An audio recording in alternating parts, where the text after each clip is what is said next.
اعوذ باللہ من الشیطان الرجیم بسم اللہ الرحمن الرحیم۔ شروع اللہ کے پاک نام سے جو بڑا مہربان اور نہایت رحم کرنے والا ہے۔ سرور کونین صلی اللہ علیہ وسلم کے پیارے غلاموں، السلام علیکم۔ سرکار دو عالم، فخر موجودات، سرور کونین، ختم رسول حضرت محمد صلی اللہ علیہ وسلم کی سیرت طیبہ اور حیات پاک ہر مسلمان کے لیے اسوہ حسنہ اور نمونہ عمل ہے۔ ایک مسلمان کی حیثیت سے انفرادی اور اجتماعی زندگی بسر کرنے کے لیے ہمیں ہر قدم پر ہر شعبہ زندگی میں سرکار دو عالم صلی اللہ علیہ وسلم کی رہنمائی کی ضرورت ہے۔ حضور علیہ الصلوۃ والسلام دنیا میں آخری پیغمبر کی حیثیت سے تمام علمی و عملی کمالات کے جامع اور انسان کامل کا ایک نمونہ بنا کر بھیجے گئے تھے۔ آپ صلی اللہ علیہ وسلم نے امت کو عقائد و عبادات ہی کی ہدایت نہیں فرمائی، بلکہ زندگی کے ہر میدان میں وہ حکمت آفرین ہدایت دی کہ ان پر عمل کر کے دین و دنیا کی نعمتیں حاصل کی جا سکتی ہیں، اور اس کے بعد ہمیں رہنمائی کے لیے کسی اور جانب دیکھنے کی ضرورت نہیں رہتی، بلکہ اگر دنیا اس حکیمانہ نمونہ فکر و عقل کو اپنا لے تو جس اضطراب اور انتشار میں وہ آج پھنسی ہوئی ہے اس میں مبتلا نہ ہو۔ ہمیں یہ بات بہت اچھی طرح سے سمجھ لینی چاہیے کہ آپ صلی اللہ علیہ وسلم جس طرح ایک مشفق باپ اور ایک محبت کرنے والے شوہر ہیں، اسی طرح امت کے حاکم اور سربراہ ہیں۔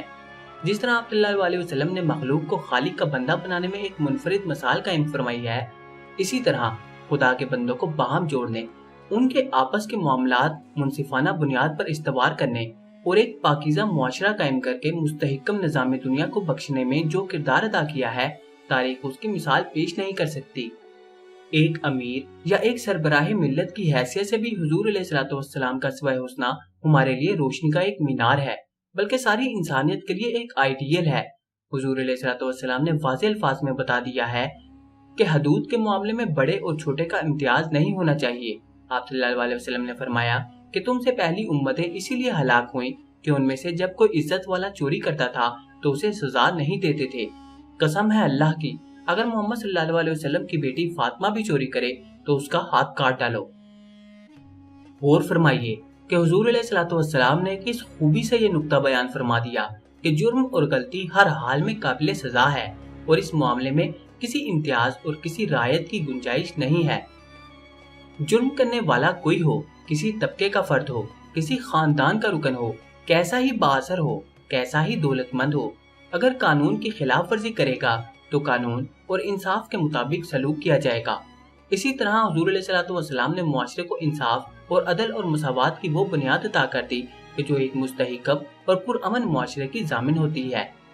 تاریخ شاہد ہے اور حال بھی ایسی مثالوں سے خالی نہیں کہ بادشاہ اور مطلق العنان آمر اپنی حکومت و جبروت کا سکہ جمانے اور اپنی ہیبت دلوں میں بٹھانے کے لیے طرح طرح کے ہتھ کنڈے استعمال کرتے ہیں کہ ان کے سامنے آ کر اچھے اچھے سرگنے کانپنے لگتے ہیں۔ اپنا رعب جمانے کے لیے یہ بادشاہ اور حکمران اپنے ارد گرد وہ اسباب اور ایسا ماحول پیدا کرتے ہیں کہ جن سے دیکھنے والا لرزہ بر اندام ہو جائے، لیکن ہمارے نبی سرکار دو عالم صلی اللہ علیہ وسلم ان تمام ظاہری لوازم اور اسباب سے بے نیاز تھے۔ سارے عرب کی حکومت آپ صلی اللہ علیہ وسلم کے قدموں میں تھی، لیکن پھٹا بوریا آپ صلی اللہ علیہ وسلم کا کل اسباب راحت تھا۔ عظیم المرتبت حکمراں و بادشاہ آپ صلی اللہ علیہ وسلم کی ملت کے زیر نگیں تھے، لیکن آپ صلی اللہ علیہ وسلم کی بے سر و سامانی ہی آپ کی ہیبت اور عظمت و جلال کا ذریعہ تھی۔ ایک آدمی آپ صلی اللہ علیہ وسلم کی خدمت میں حاضر ہوتا ہے اور آپ صلی اللہ علیہ وسلم کے رعب سے لرزہ پر اندام ہو جاتا ہے۔ آپ صلی اللہ علیہ وسلم اس کیفیت سے خوش ہونا تو کجا، الٹا اسے دلاسا دیتے ہیں اور اس کے دل میں ہیبت دور کرنے کے لیے جو کچھ فرماتے ہیں وہ انسانی عظمت کا عدیم العذیر چارٹر ہے اور حریت پسندوں اور مساوات کے بڑے بڑے دعوے داروں کے لیے سبق آموز۔ آپ صلی اللہ علیہ وسلم فرماتے ہیں، ڈرو نہیں، میں قریش کی ایک غریب عورت کا بیٹا ہوں جو سوکھا ہوا گوشت کھایا کرتی تھی۔ آپ صلی اللہ علیہ وسلم نے چند لفظوں میں وہ معیار شرف و مجد بیان کر دیا جو تاریخی انسانی کا کوئی بڑے سے بڑا بادشاہ اور کسی قوم کا بڑے سے بڑا سربراہ نہ کر سکا۔ انسانی عظمت کردار میں پوشیدہ ہے، اخلاق میں مظہر ہے، علم پر منحصر ہے، خدمت میں خفیہ ہے، عہدہ اور دولت عز و شرف کا معیار نہیں ہے۔ ایک سربراہ کے لیے دل نواز سخن ضروری ہے کہ وہ اپنے ساتھیوں سے محبت سے کام لے، ان کو کمتر نہ سمجھے اور ان کی عزت بڑھائے۔ حضور علیہ الصلوۃ والسلام اپنے معمولی سے معمولی ماتحتوں کے ساتھ برابر سے کام کرتے۔ ایک بار حضور علیہ الصلوۃ والسلام اپنے ساتھیوں کے ساتھ سفر پر تشریف لے گئے اور سفر کے دوران ساتھیوں کو بکری بھوننے کا حکم دیا۔ ایک صاحب نے کہا یا رسول اللہ صلی اللہ علیہ وسلم میں اس کو ذبح کروں گا۔ دوسرے نے کہا کہ میں اس کا گوشت تیار کروں گا۔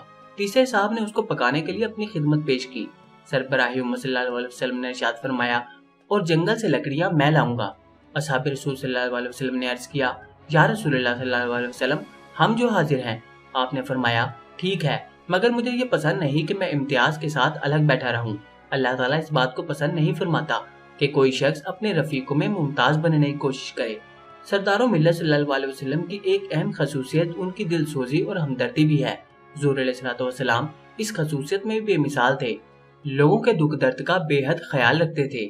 آپ صلی اللہ علیہ وسلم نے اللہ کے عذاب سے بچنے کا ایک بہت بڑا ذریعہ لوگوں کی ضرورت کے وقت ان کے کام آنے کو بتایا ہے۔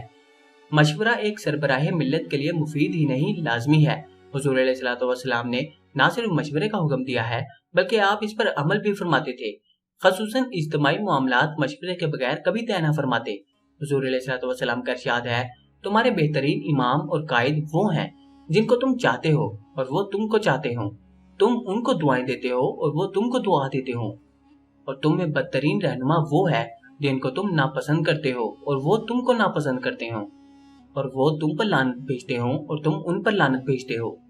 غرض مختصر یہی کہا جا سکتا ہے کہ تدبر، مشاورات، عدل، دل نوازی، دل سوزی، سادگی، خدمت، ہمدردی اور ہر دل عزیزی کے وہ اصول اور پیمانے جو حضور علیہ السلام نے اپنے اسوہ حسنہ سے ہمیں عطا کیے ہیں، سربراہان ملت و حکومت کے لیے رہتی دنیا تک سرچشمہ ہدایت رہیں گے۔